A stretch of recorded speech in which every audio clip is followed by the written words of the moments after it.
हर ही ओम नमः शिवाय ओम नमः शिवाय ओम श्री भद्रकाली समेत वीरभद्र स्वामिनि नमो नमः मातृ पितृभ्यो नमः आचार्य अतिथिभ्यो नमः श्रीमाता ललिता त्रिपुर सुंदरये नमो नमः। శివశక్తి స్వరూపులారా, నేటి కాలంలో ఉద్యోగము విద్య ప్రాధాన్యత ఇస్తూ వివాహాన్ని వెనక పెట్టడం, జీవితంలో అన్నిట స్థిరపడిన తర్వాత వివాహం చేసుకుంటాను అనుకోవడం, ఇలా ఆలస్యం చేయడం వలన తర్వాత వివాహం కాక చాలా ఇబ్బందులు పడడం చాలా మందికి చూస్తూ ఉన్నారు. యాదరోచితంగా వారు పెళ్లి చేసుకుంటామన్నా సరే ఏదో ఒక ఆటంకములు తప్పనిసరి ఉంటూ ఉంటాయి. ఎవరికైనా సరే సమయానుకూలంగా ప్రతిదీ జరగాలి, అప్పుడే మానవ జీవితం నాకు ఒక సార్థకత. 16 సంస్కారాలలో వివాహం కూడా ఒక సంస్కారం. వివాహం కాని వారు సంస్కారహీనులుగానే శాస్త్రం వర్ణిస్తూ వస్తుంది. కాబట్టి వివాహం అన్నది జీవితంలో ఒక ముఖ్య ఘట్టం. దివ్యాత్మ స్వరూపులారా, ఆ వివాహం కాక ఇబ్బంది పడేవారు గ్రహ దోషములకు పరిహారములు చేస్తూ ఉంటారు, పూజలు వ్రతములు చేస్తూ ఉంటారు. దానికోసం హైందవ సనాతన ధర్మ ఋషులు చాలా విధానాలు చెప్పి ఉన్నారు. ఎవరికి వీలైనవి వారు చేస్తూ ఉంటారు. గాని ఇవన్నిటికీ అతిక్రమించి ప్రత్యక్షంగా ప్రతిఫలం చూపించగల మహత్తరమైన సాధనలు కూడా మన ఋషులు మనకి అందించి ఉన్నారు. అవే భైరవ సాధనలు. దానిలోనూ బటుక భైరవ సాధన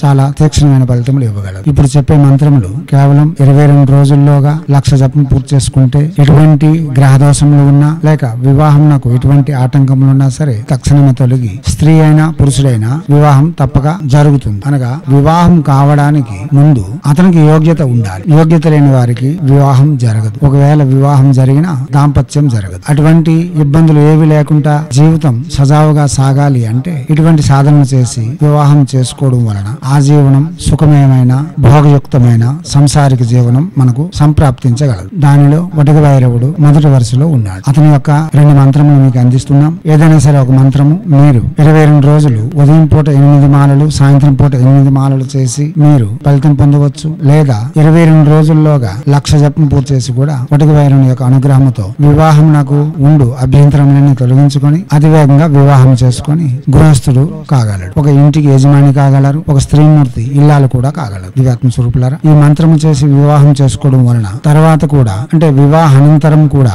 ఎటువంటి గ్రహ దోషములు వారిపై వర్తించవు. అటువంటి మహత్తరమైన శక్తివంతమైన మహామంత్రములు. విధానాల కోసం డిస్క్రిప్షన్ లో ఉండే లింక్ ను ఓపెన్ చేసి భైరవ సాధన ప్లేలిస్ట్ వినండి, అవగాహన పెంచుకుని జపములు చేయండి. హైందవ సనాతన ధర్మంలో వస్తున్న విధానాలను వర్తిస్తాయి, భైరవ సాధనలో వస్తున్న విధానాలన్నీ వర్తిస్తాయి. ముందుగా ముందు మంత్రము ఓం హ్రీం వాం వటుక భైరవాయ వర వరద హ్రీం క్రీం శీఘ్రం వివాహం మే కారయ వాం హ్రీం ఓం స్వాహ. మంత్రం మరోసారి ఓం హ్రీం వాం వటుక భైరవాయ వర వరద హ్రీం క్రీం శీఘ్రం వివాహం మే కారయ వాం హ్రీం ఓం స్వాహ. మంత్రం మరోసారి ఓం హ్రీం వాం వటుక భైరవాయ వర వరద హ్రీం క్రీం శీఘ్రం వివాహం మే కారయ వాం హ్రీం ఓం స్వాహ.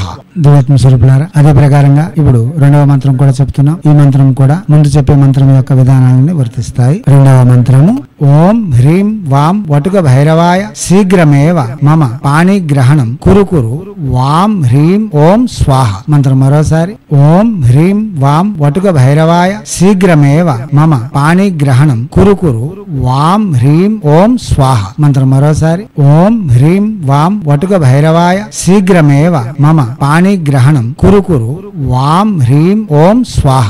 దివ్యాత్మ స్వరూపులారా, ఈ మంత్రములు వాచిక జపమే చేయాలి. మానసిక ఉపాంశ జపం పనికిరాదు. ఎర్రని వస్త్రములు, ఉత్తరాభిముఖము, తీయని పదార్థములు ప్రసాదంగా నివేదన చేస్తూ శివ ఆరాధన చేస్తూ ప్రదోష సమయంలో శివాలయంలో దీపారాధన చేస్తూ ఈ మంత్ర జపములు చేయడం వలన అతి వేగంగా సుస్పష్టమైన ఫలితములు పొందగలరు. స్ఫటిక రుద్రాక్షమాలలు శ్రేయదాయకము. ఎరుపు మరియు ముదురు చందనపు రంగు వస్త్రములు శ్రేయదాయకం. చేయండి. చేసి తగ్గ ఫలితములను పొంది ఎనలేని భోగభాగ్యములతో తులతూగుతూ ఐశ్వర్యయుక్తమైన ఆనందభరితమైన జీవితం కొనసాగించాలని హైందవ సనాతన ధర్మ ఋషులు మనకు అందించిన విద్యలు వినియోగించుకోవడంలోను భారతీయ సంస్కృతి సాంప్రదాయాలు కాపాడడంలోను ముందంజలో ఉండాలని కోరుతూ ఎప్పుడు మీ సేవలో రత్నశ్రీ హిందూ సేవ సమాజ్ ఆచార్య భీమసింగ్ రేకుమార్ ఆర్ అప్ నిఖిలానంద సాగర్ మహారాజ్.